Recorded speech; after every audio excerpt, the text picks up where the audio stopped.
सोचिए, हमारे सिर के मीलों ऊपर एक अदृश्य तूफानी नदी बह रही है। एक ऐसी नदी जो हमारे मौसम को कंट्रोल करती है, हमारी फ्लाइट्स पर असर डालती है और हमारी दुनिया को उन तरीकों से बदलती है जिन्हें हम अभी समझना शुरू ही कर रहे हैं। तो आज हम इसी शक्तिशाली हवा की धारा के रहस्यों से पर्दा उठाएंगे। कभी न कभी ये महसूस तो जरूर किया होगा, है ना, कि जब हम पूरब की ओर जाते हैं तो फ्लाइट पश्चिम की ओर जाने वाली फ्लाइट से तेज क्यों लगती है। ये सिर्फ कोई वहम नहीं है, इसका जवाब हमारे ठीक ऊपर की हवा में छुपा है। और ये एक ऐसा जबरदस्त राज है जिसे हम आज खोलने वाले हैं। जवाब एक ऐसी अनदेखी ताकत में है, हवा की एक तेज बहती नदी जो 200 मील प्रति घंटे से भी ज्यादा रफ्तार से हमारी पृथ्वी का चक्कर लगा रही है। ये समझिए कि आसमान में एक नेचुरल हाईवे है जिस पर प्लेन या तो तेजी से उड़ सकते हैं या फिर उन्हें इसके खिलाफ जबरदस्त मशक्कत करनी पड़ती है। तो इस सफर में हम हवा की इन शक्तिशाली धाराओं की दुनिया में गोता लगाएंगे। हम पता करेंगे कि ये आखिर हैं क्या, बनती कैसे हैं, इनके अलग अलग रूप कौन से हैं और सबसे ज़रूरी बात, ये हमारी रोज़मर्रा की ज़िंदगी पर कैसे असर डालती हैं, जिसका हमें अक्सर एहसास तक नहीं होता। तो चलिए, आसमान की इस रहस्यमयी नदी को थोड़ा और करीब से देखते हैं। वैज्ञानिक इसे जेट स्ट्रीम कहते हैं और ये हमारे अंदाजे से कहीं ज़्यादा ताकतवर और असरदार है। जेट स्ट्रीम को ऐसे समझिए जैसे ये हमारे ग्रह के वायुमंडलीय इंजन के बड़े बड़े गियर हों। ये हवा के पतले, बहुत तेज रफ्तार वाले गलियारे हैं जो पूरी दुनिया में घूमते रहते हैं और हमारे मौसम के पैटर्न और क्लाइमेट को चलाने वाली एनर्जी को एक जगह से दूसरी जगह पहुंचाते हैं। और ये जो हवा की नदियों वाली बात है ना, ये बिल्कुल सटीक बैठती है। जैसे ज़मीन पर नदियां लैंडस्केप बनाती हैं और ज़रूरी चीज़ें एक जगह से दूसरी जगह ले जाती हैं, ठीक वैसे ही आसमान की ये नदियां तूफ़ानों को रास्ता दिखाती हैं, गर्मी और ठंड को पूरी दुनिया में घुमाती हैं और हमारे मौसम का पूरा ताना बाना बुनती हैं। लेकिन सवाल ये है कि हवा की ये विशाल नदियां आखिर आती कहाँ से हैं? इसका जवाब एक कॉस्मिक डांस में छिपा है जिसे दो बहुत बड़ी ताकतें मिलकर करती हैं। एक तो है हमारे सूरज की बेहिसाब एनर्जी और दूसरा हमारे ग्रह का लगातार घूमना। देखिए, ये काम ऐसे करता है। सूरज भूमध्य रेखा को सबसे ज्यादा गर्म करता है, जिससे गर्म हवा ऊपर उठकर ठंडे ध्रुवों की तरफ बहने लगती है। लेकिन यहीं पर एक ट्विस्ट है।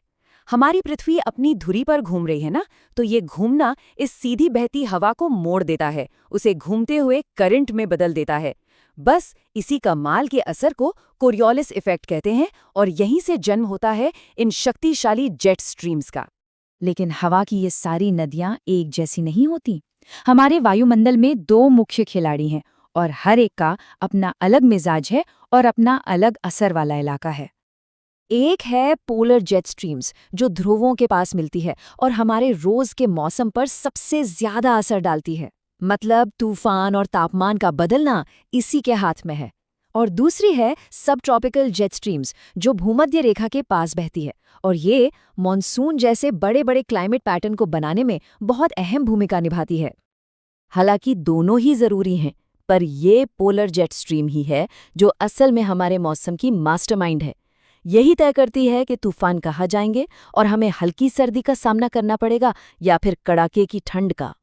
ये सब साइंस सुनने में तो बड़ा दिलचस्प है, लेकिन इसका हमारी जिंदगी से क्या लेना देना। सच तो ये है कि हवा की ये नदियों का हमारी रोज की जिंदगी पर बहुत गहरा असर पड़ता है, भले ही हमें इसका पता चले या न चले। खबरों में पोलर वॉर्टेक्स शब्द जरूर सुना होगा, जो अक्सर कड़ाके की ठंड के साथ आता है। लेकिन क्या कोई जानता है कि ये घटना सीधे सीधे जेट स्ट्रीम के बर्ताव से जुड़ी हुई है। पोलर जेट स्ट्रीम को एक बहुत बड़े बांध की तरह समझिए जो आर्कटिक की बर्फीली हवा को रोके रखता है। जब ये जेट स्ट्रीम कमजोर पड़ जाती है या लहराने लगती है तो ये बांध मानो टूट जाता है और ठंडी हवा दक्षिण की ओर दौड़ पड़ती है और इसी को कहते हैं पोलर वॉर्टेक्स का कहर, जिससे हम सब डरते हैं। जेट स्ट्रीम का असर बहुत दूर तक है। ये तूफानों के लिए हाईवे की तरह हैं। ये तय करते हैं कि कौन सा तूफान कहाँ जाएगा। ये ग्लोबल थर्मोस्टैट की तरह हैं जो ये फैसला करते हैं कि हमें हल्की सर्दी मिलेगी या झुलसाने वाली गर्मी। और जो लोग हवाई सफ़र करते हैं उनके लिए ये एक आरामदायक तेज सफ़र और एक मुश्किल टर्बुलेंस से भरे सफ़र के बीच का फ़र्क तय कर सकते हैं। कुल मिलाकर जेट स्ट्रीम हमारे ग्रह के वायुमंडलीय इंजन के अनदेखे आर्किटेक्ट हैं। वो अदृश्य हाथ हैं जो हमारे मौसम को बनाते हैं, हमारे क्लाइमेट को चलाते हैं और हमारे ग्रह की धड़कन को कंट्रोल करते हैं। अपने ग्रह की सेहत को समझने के लिए हवा की इन नदियों के बहाव को समझना बहुत ही जरूरी है। ये हमारे वायुमंडल की जीवन रेखाएं हैं, जो एनर्जी को एक जगह से दूसरी जगह ले जाती हैं और जिंदगी के लिए जरूरी नाजुक संतुलन को बनाए रखती हैं। और इनकी ताकत को बिल्कुल भी कम नहीं आंकना चाहिए। 250 मील प्रति घंटे से भी ज्यादा की रफ्तार से बहती ये हवाएं सबसे खतरनाक तूफानों को भी पीछे छोड़ सकती हैं। ये एक जबरदस्त रिमाइंडर है कि हमारे सिर के ऊपर वायुमंडल में कितनी कच्ची और अनछुई शक्ति मौजूद है। और ये हमें आज के सबसे बड़े सवाल पर ले आता है, जैसे जैसे हमारा ग्रह गर्म हो रहा है, हवा की ये शक्तिशाली नदियां कैसे बदलेंगी? क्या ये और भी ज्यादा अनियमित हो जाएंगी, जिससे मौसम की भयानक घटनाएं और बढ़ेंगी? इस सवाल का जवाब ही हमारे ग्रह और हमारी आने वाली पीढ़ियों का भविष्य तय करेगा।